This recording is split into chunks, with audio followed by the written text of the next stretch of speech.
Welcome to this Sunday's Gospel Reflection. She was a young mother with two young children, but a few years into the marriage, her husband's enterprising character became more and more adventurous. He would often be abroad on business, and he soon became an absent father and an absent husband. The truth was not long in coming out. He was having a good time on his trips abroad and several adventures with other women.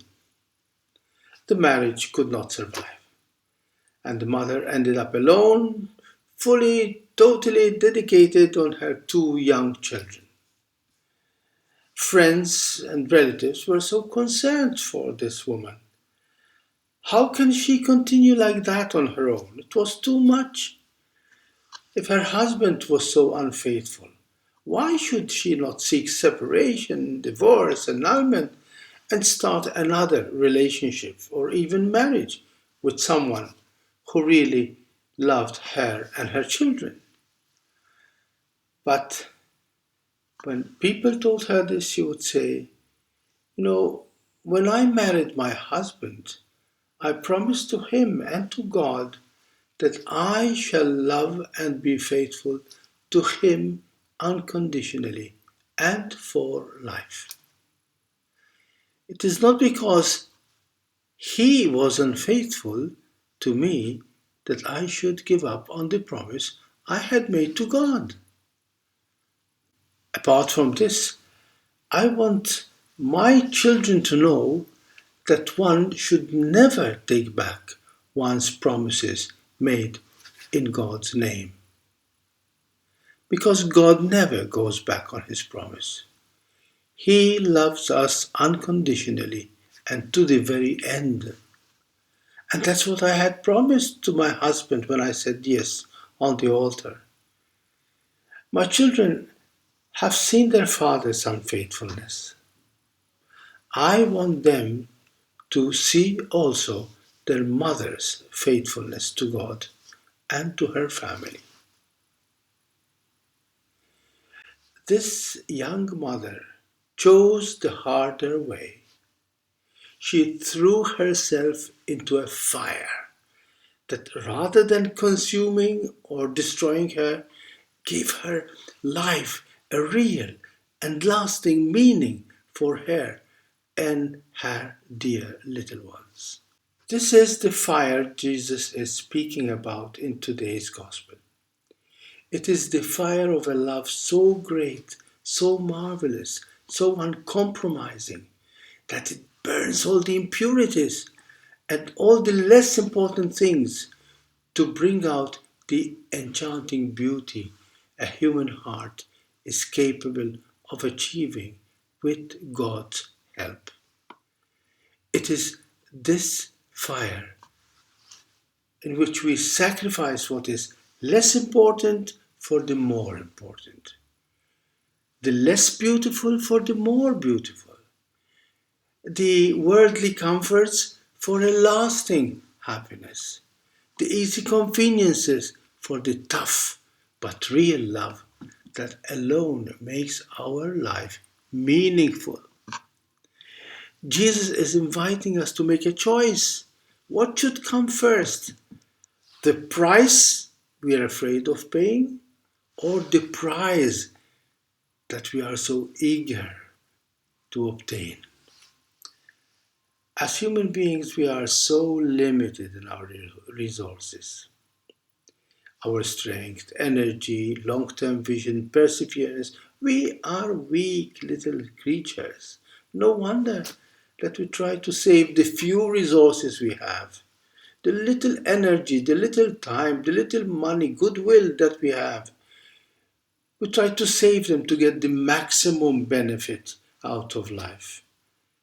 In our fragility, our poverty, it comes natural for us to choose the easy way out, the least effort, the cheaper option.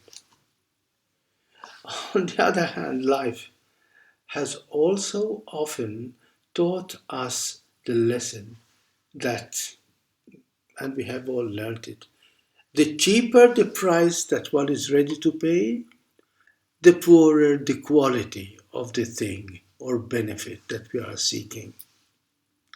A cheap car is more likely to break down and leave you stranded. How much more risky and unreliable and short lived would a marriage, a relationship built on comfort, convenience, pleasure, or immediate satisfaction? Jesus is an honest merchant. He loves us too much to promise us a cheap heaven on earth that soon turns into a hell on earth when the going gets hard and the demands of reality catch up with us. The real choice in life is not between an easy, comfortable, problem free existence that we call heaven on earth and the pain of hard work, self sacrifice, self control, self denial, which may seem to us to be hell on earth. The real choice, according to Jesus, is choosing between two types of consuming fires. On the one hand, there is the fire which I call the cooking fire. It burns, it hurts, it's hot, but the hurt and the heat will turn the flour into bread. The peas and onions are turned into a delicious soup. The raw, inedible meat into tasty nourishment. The cooking fire turns everything into a life giving, sustaining, and satisfying food. It is this kind of fire that changes our fears, our timidity, and self interest into a heroic, self giving kind of love, of people who can forget themselves and their own needs to become generous, outgoing, and committed gifts. Like the cooking fire, it burns away what is inedible and unsustaining in the ingredients to turn them into a life giving and delicious meals. On the other hand, there is the other kind of fire, which consumes, destroys the most beautiful realities that make life meaningful. It is the kind of fire that turns precious things into lifeless dust and ashes. It is the destructive fire of pride, power, anger, jealousy, addiction, pleasure, selfishness, and a thousand other disasters. And nothing can survive this kind of fire, which, like the current fires we hear about in the news, ravage, destroy forests, homes, whole towns, leaving only death, tears, and devastation in their path. I cannot help here referring to the utter destruction that human greed has brought by the unbridled rat race for false comforts and luxuries, for power, for armaments, causing climate change and reducing our beautiful world into an uninhabitable planet where death and destruction reign supreme. This is the choice in front of humanity. Jesus is placing a clear, demanding choice in front of us. We can either enter willingly and joyfully into the furnace of fire, but the kind of fire that turns us into life giving gifts to those around us. Just like Jesus, who becomes the bread we break and share in the Eucharist, so that all may live. Or else the other choice is we can become like evil and cruel dragons that spit and spread fire around him, poisoning the atmosphere, poisoning relationships, and destroying anything in their path, leaving only pain, destruction, war, pollution, hatred. Until humanity accepts Jesus and his life giving fire, humanity will remain divided, burning, and at war within itself.